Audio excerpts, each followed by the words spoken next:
शीर्षः ॐ वागर्थाविव सम्पृक्तौ वागर्था प्रतिपत्तयः जगतः पितरौ वन्दे पार्वती परमेश्वरौ। प्यारे विद्यार्थियों, नमस्ते, नमो नमः, नमस्कार। कैसे हैं आप? आशा करता हूं कि ईश्वर की कृपा से आप सभी स्वस्थ होंगे। प्यारे विद्यार्थियों, 22 वाला गवर्नमेंट सीनियर सेकेंडरी स्कूल की डिजिटल क्लासेज में मैं रामकिशन शर्मा, वरिष्ठ अध्यापक संस्कृत, आप सभी का अभिनंदन करता हूं, स्वागत करता हूं। विद्यार्थियों, इससे पहले वाली क्लास में अपन ने सूची पर्यावरणम प्रथम पाठ है के पद्यांशों की सहप्रसंग व्याख्या की थी। कई विद्यार्थियों ने सहप्रसंग व्याख्या अपनी उत्तर पुस्तिका में करके विद्यालय में जांच करवाई है और करवा रहे हैं। तो सभी विद्यार्थी वो गृह कार्य जांच करवाए हैं। कोई समस्या हो तो आप दूरभाषा यंत्र से मेरे संपर्क कर सकते हैं। आज अपन शेमुसी पुस्तक के द्वितीय पाठ की सहप्रसंग व्याख्या करेंगे। पाठ का नाम है बुद्धि ही बलवती सदा। बुद्धि ही प्लस बलवती, विसर्ग रुत्व संधि हो रही है कि बुद्धि बलवती अर्थात बलशाली होती है। बुद्धि यानी बुद्धि सदा यानी हमेशा, अर्थात हमेशा ये बुद्धि बलवती होती है।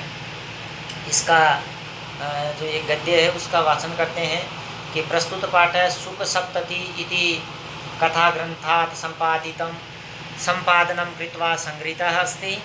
अत्र पाठ्यांशे स्व लघुपुत्राभ्यां स कानन मार्गेण पितुगृहं प्रति गच्छन्त्या बुद्धिमती इति नाम्नः महिलायाः मतिकौशलं प्रदर्शितं वर्तते। सा पुरतः समागतं सिंहम् अपि भीत्या उत्पाद्य तत् निवारयति। इयं कथा निपुणयोः सुखशारीकयोः संवादमाध्यमेन सदृतेः विकासार्थ प्रेरयति। देखिए, प्रस्तुत पाठ है, जो ये पाठ प्रस्तुत है, जो ये पाठ अपन पढ़ रहे हैं वह सुख सप्तति। सुख सप्तति, सप्तति का मतलब होता है 70, अर्थात सुख, अर्थात सुख का मतलब होता है अपने ये लेते ना तोता, तो उससे संबंधित कथा ग्रंथात् सुख सप्तति। इस कथा ग्रंथ से संपादनम कृत्वा अर्थात संपादित करके उसे लेकर के संगृहीत अस्ति, अर्थात यहाँ पर संग्रहित की गई है। अत्र यहाँ पाठ्यांश से इस पाठ में स्व पुत्र या स्व लघु पुत्राभ्याम, स्व यानी स्वयं के, लघु यानी छोटे, पुत्राभ्याम द्विवचन है, अर्थात दोनों पुत्रों के साथ सह के योग में यह पुत्राभ्याम तृतीय विभक्ति का द्विवचन है। तो दो अपने छोटे दोनों पुत्रों के साथ कानन मार्गेण जंगल के रास्ते से पितृगृह प्रति, पिता के घर, प्रति का मतलब होता है की ओर, पिता के घर की ओर, गच्छन्त्या जाते हुए। अब इसमें पितृगृहम द्वितीय विभक्ति है। पितृगृहम में द्वितीय विभक्ति क्यों आई? तो यह है प्रति के योग में, पितृगृहम में प्रति के योग में द्वितीय विभक्ति आई। और कानन ये स्व लघु पुत्राभ्याम, इसमें स के योग में तृतीय आ रही है। और कानन ये पितृगृहम, इसमें द्वितीय विभक्ति प्रति के योग में है। और बुद्धिमती इति नामना बुद्धिमती इस नाम की जो महिला औरत है वो मति कौशलम अपनी बुद्धि के कौशल से अपने विवेक का प्रदर्शितम वर्तते प्रदर्शितम वर्तते अर्थात प्रदर्शन करती है। सा स्त्रीलिंग का एक वचन है, तत्शब्द का सा वह कौन, वह बुद्धिमती। पुरतः समागत है सामने से आए हुए, सिंहम अपि भीति उत्पाद्य अर्थात सामने आए हुए सिंह को भी डरा करके तत्निवार्यति उसके उस कोप से निवृत्त होती है। इयम कथा नीति निपुण ये कथा है वह नीतियों से निपुण नीति निपुण सुख सारिकयो सुख तोता मैना सुख सारिकयो तोता मैना के संवाद के माध्यम से सदृते है विकासार्थम प्रेरित अतः उसके माध्यम से आपको प्रेरित की गई है। पाठ देखिए। इति अस्ति देवलाख्यो ग्राम तत् राज सिंह नाम राजपुत्र वसति स्म है। एकदा केनापि आवश्यक कार्येण तस्य भार्या बुद्धिमती पुत्रद्वयोः उपेता पितृगृहं प्रति चलिता। मार्गे गहन कानने सा एकं व्याघ्रं ददर्श।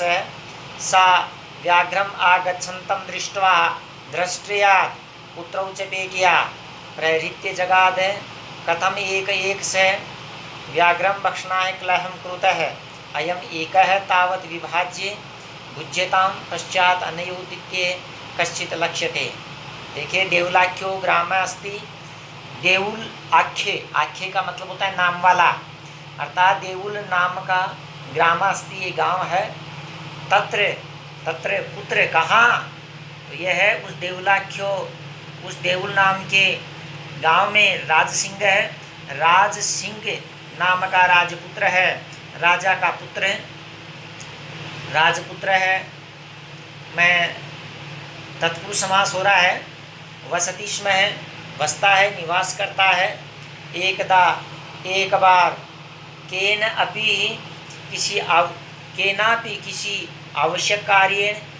आवश्यक कार्य से तस्य भार्या तस्य उसकी कस्य किसकी बोले तो राज सिंह है, उस राज सिंह की पत्नी, भार्या का मतलब पत्नी बुद्धिमती, जो बुद्धिमती है वह पुत्र द्वयो दोनों पुत्रों के